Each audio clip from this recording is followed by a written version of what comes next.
अखंड भारत का निर्माण करने वाला वही पहला व्यक्ति था, चंद्रगुप्त मौर्य। जब भी अंग्रेज आते थे ना तो सेना में पठानों को रखे, गोरखाओं को रखे, मराठों से लड़ाना था तो महार जाति के छोटे लोगों को रखा। एक दिन में उन भीमा कोरे गांव में 500 मील के 25,000 को हरा दिया। भारत में शायद ही किसी को सुने होंगे हम चंद्रगुप्त मौर्य के वंशज है, नहीं बोलता है। वो शरीर से थोड़े हरा रहे थे, सब मानसिक रूप से इतना पीड़ित थे लोग ना कि तलवार चले गोली चले कुछ नहीं देखेगा कोई। भारत को अखंड रूप से सम्मिलित करने की शक्ति अगर थी तो चंद्रगुप्त मौर्य और अशोक, चंद्रगुप्त मौर्य और अशोक। जिस दिन ये नहीं रहे ना उस दिन ये भारत के लोगों की कमी थी।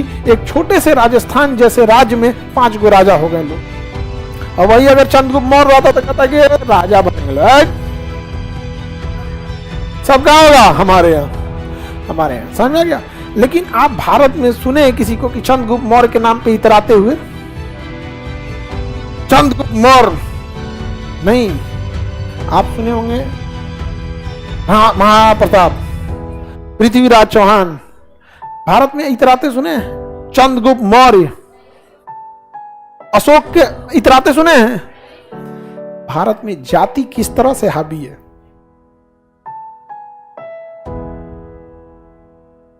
जिसने पूरे अखंड भारत, म्यांमार से इतना तक, इस पे भारत में शायद ही किसी को इतराते देखे होंगे। सब छोड़िए, बिहार का आदमी ना इतराता है, उसका तो राजधानी बिहार था, पाटलिपुत्र। बड़ा इफेक्ट पड़ता है ये सब चीजों को। ये सब चीजें जब विदेशियों को पता चलती है ना तो इस सब का फायदा उठा लेते हैं।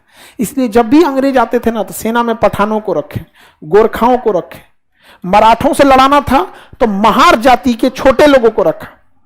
एक दिन में उन भीमा कोरे गांव में 500 मील के 25,000 को हरा दिया।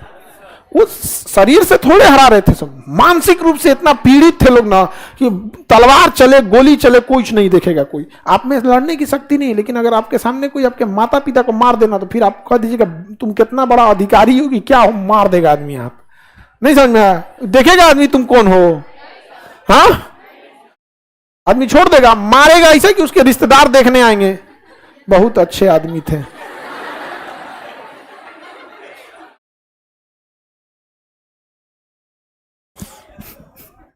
समझदार है आप लोग।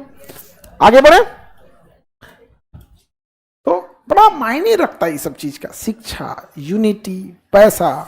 वरना चंद्रगुप्त मौर्य छोटी जाति होने की वजह से जब राजा को लोग अपने सम्मान से नीचे उतार दिए तो एक इंसान पे क्या बीतेगा, आप समझ रहे हैं? राजा, अखंड भारत का निर्माण करने वाला वही पहला व्यक्ति था, चंद्रगुप्त मौर्य। बाकी अशोक ने तो राज किया था उस पे, अशोक पोता था बिंदुसार, उसके बाद अशोक ने राज किया था उसके ऊपर। लेकिन संभाल के रखे अशोक महान, नो डाउट, क्योंकि उन्होंने पश्चिमी विस्तार भले नहीं किया, पूर्वी विस्तार किया कि नहीं किया? पूर्वी विस्तार तो किया। ऐसा तो नहीं था कि चंद्रगुप्त मौर्य के दिए गए क्षेत्र में उतना ही रह गए या उससे कम कर दिए रहते या उतना ही रहते तो महान नहीं जोड़ते। विस्तार किया, लेकिन छोटी जाति के थे। यही बीतता है उन छोटी जाति की वजह से। और उसके बाद जब उनको कोई कहता है ना कि आरक्षण क्यों नहीं छोड़ देते हो, तो लड़ने को तैयार हो जाते हैं। तो क्या गड़बड़ करते हैं? उनसे अब कितना छीनोगे? चंद्रगुप्त मौर्य रहता ना तो बाबर झावर को जेब में लेके घूमता, यहाँ पे आ जाओ हवेली पे। दम था मोहम्मद गौरी, गजनवी गौरी, नादिर शाह, अहमद शाह अब्दाली, मजा उठा जाते लोग, जेब में लेके घूमता उनको। कैसे लोग झोला में चूहा पकड़ के पटक देते हैं 4 बार। झोला में बाबर, गौरी, गजनवी, नादिर शाह, अब्दाली सबको लेके चलो भिकना पहाड़ी पे, और बाद देखता है हिल डुल कर रहा है, बच्चल निपटा देता है चंद्रगुप्त। लेकिन भारत में शायद ही किसी को सुने होंगे हम चंद्रगुप्त मौर्य के वंशज है, नहीं बोलता है कोई। हम लोग पृथ्वीराज चौहान के, महाराणा प्रताप के, वो लोग बहादुर थे, इसमें कोई शक नहीं है, बहादुर थे। लेकिन उनका नाम जहां है वो एकदम है, वो उतना होना चाहिए, उनमें हम कोई दो राय नहीं कर रहे हैं। बहुत बहादुर थे, उतनी छोटी सेना लेके लोग सरेंडर कर देते। लेकिन वो लड़े थे। लेकिन इनको भूल क्यों गए भैया? भूल गए तो कोई बात नहीं, जब आपको इतिहास खुद का नहीं पता है तो दूसरे को क्या देखेंगे।